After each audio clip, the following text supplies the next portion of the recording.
Tuesday the 10th of May, I'm here in Colville at the Matsuura Additive Manufacturing Open House. I'm with Peter Harris. Peter, nobody here yet because it's still very early. We're going to have a quick tour of the facility, so we're going to be able to see what people can come and see this week. But quickly, tell us about this place. Well, I'd like to think it speaks for itself. It's one hell of a new facility we're opening up today. Obviously, as you know, we've been with HP now for 4 years and with great success. And I think the vision of Roger now to add in desktop metal, in E-Tech, I think it's going to give us a really great place to focus the technology. Okay, now just tell people how long the open house is on for, because obviously it's on today, Tuesday the 10th, but when does it finish and where is it here? Obviously it's here in Colville in Leicestershire. We're on today the 10th, then tomorrow and Thursday. We've still got a few spaces left on Thursday, but we're glad to say absolutely rammed today and tomorrow. Yeah, I believe you're expecting around 50 people today and probably the same tomorrow. So let's show those and others what people can expect to see, not just if they don't come here this week, but at any time here, Peter. Absolutely. HP, how much have things moved on, and give people a very quick overview of this technology? Well, obviously the 5200 here is now our serial production machine, really good economy, and obviously, you know, over 3 to 4 years now, I'd like to think we really are the experts in this technology now. What are you printing here? What would people be using this to print? Honestly, it's so cross-diverse now across industries, from automotive to packaging to aerospace. Honestly, now there is no single technology that this doesn't go into now. Bridging the need to production as well, isn't it? You're going into production. I would say now we've moved in 4 years to now probably 50% of people now making production parts. Wow. That's a massive change. How things change. Is there any difference between the two machines that we see here? No, 4200 was just the first printer that HP launched on the production side. 5200 is just a more economy-focused printer with just some of the tips and tricks we've learned over the years, but both still very current, both still have their place in the market. Good stuff. Okay, now behind you, this is where we can see a little bit of printing actually happening. Now, desktop metal, this is a new journey for Matsuura, isn't it? What are we doing here, and what can people see in this sort of cell? Yeah, as you know, obviously desktop metal has joined us now, and a part of the reason for expanding now is to welcome desktop metal into the portfolio. We're here printing titanium, just as an example of the materials. There are many more, and we're actually printing an impeller here. And we've got the desktop fibre, which is slightly different because it's not metal. That's PEEK, PET, and carbon fibre tape. Unusual, but a great little printer. Okay, and would you be encouraging people to think differently about how they're making parts these days? Because it's education to me, 3D printing. So much has changed and so much is evolving that people will be coming here not realising the boundaries that they can push with the machines. If we step this way, and Peter. I think we're seeing that now more and more with everybody who comes through the door. There was a time a few years ago you'd always be talking about, I want to make this. Now they're thinking about, well, if I design it like this, I can really get the benefit of the technology. So I think there's a massive change.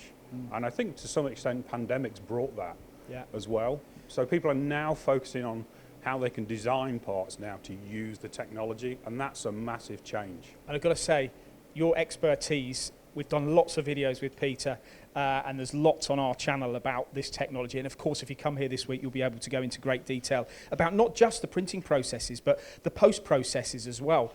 Show the parts you've got in your hand and what this machine does. It's just part of the workflow that we've got. As we can see here, we're taking parts that are straight off the shop, the powder-based system from Desktop Metal, and obviously we're using here from AM Solutions polishing.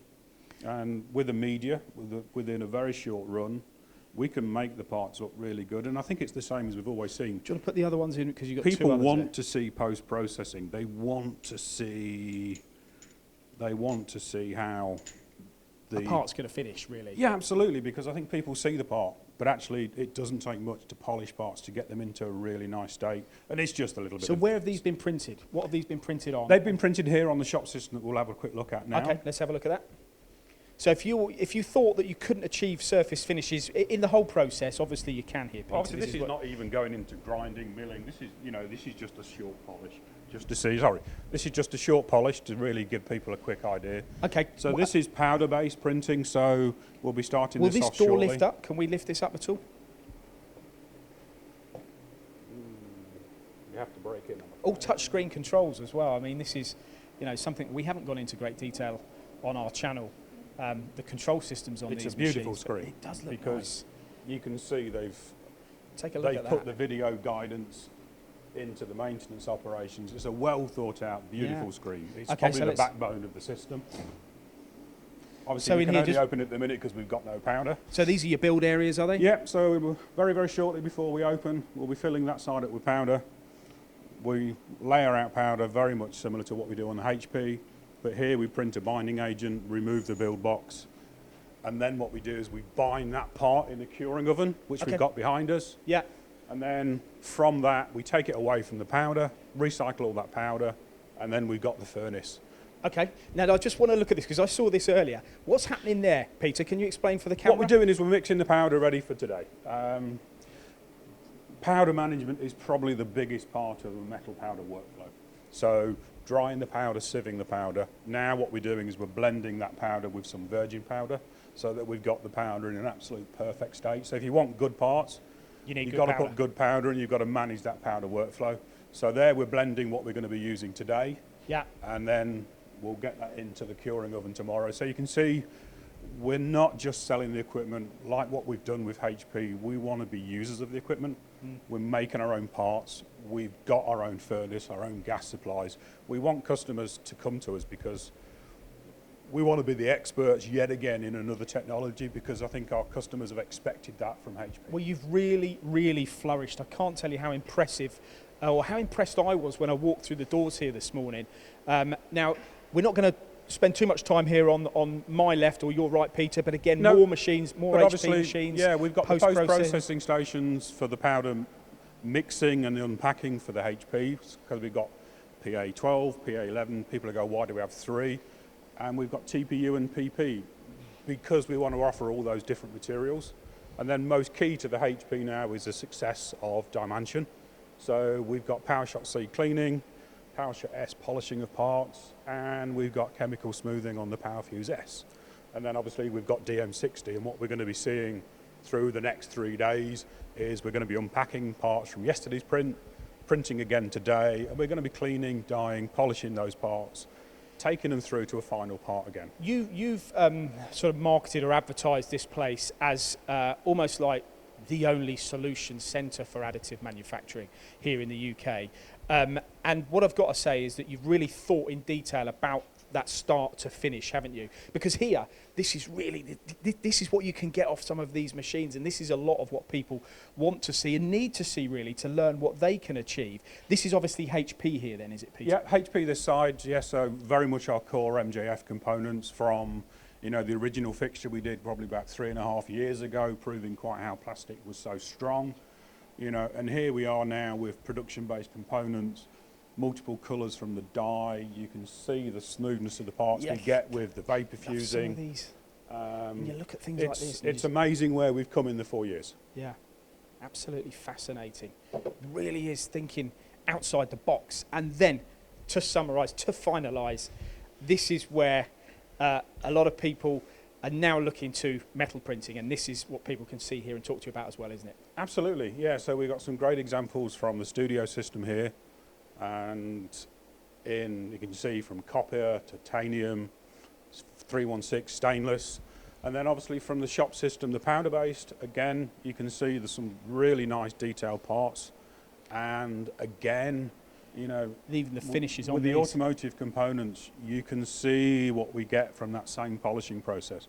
You know, we can make straight from the furnace, from a small amount of polishing, a really high-end component. And I think very much the theme of the whole facility is that end-to-end workflow. Customers want to see drawing to final product. They don't want to see it done somewhere else. They want to see it in person. And I could talk to you all day about this technology and looking at the parts that you make, and I'm sure if people come here, they're going to be equally as amazed and, you know, intrigued and impressed with what you're doing here, Peter. Just remind people where they can come to and how long this open house is on for. So if they want to visit this week. Obviously this is Matsuura Machinery. We're in Colville in Leicestershire. We're open today, the 10th, but I'm sorry to say we're full today. We're open tomorrow, the 11th. Again, I'm sorry, absolutely rammed. We do have spaces still on Thursday, which is the 12th. Yeah. So, you know, go online and find us and you can book.